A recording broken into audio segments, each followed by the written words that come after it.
ব্যবসায়ী হত্যা মামলায় খালাস পেলেন সাবেক ছাত্রদল নেতা জাকির।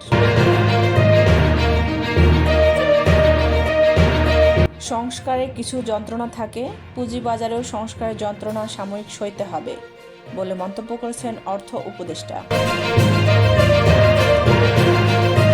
গুজব ছড়ানো গোষ্ঠীর সঙ্গে জড়িত শেখ রেহানার ছেলে মেয়ে। The Times.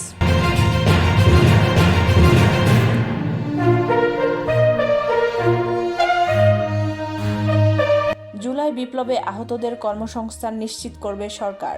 প্রথম পর্যায়ে 100 জনের পুলিশের নিয়োগ। মালদা সীমান্তে কাঁটাতার দেওয়া নিয়ে বিজিবি বিএসএফ সংঘাত।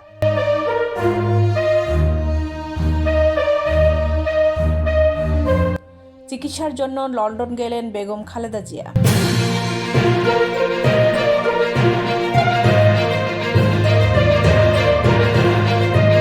শেখ হাসিনা একবার নয় 3 বার দেশ ছেড়ে পালিয়েছেন বলে মন্তব্য করেছেন মাহমুদুর রহমান। ফরিদপুরে ট্রেনের ধাক্কায় মাইক্রোবাসের 5 যাত্রী নিহত।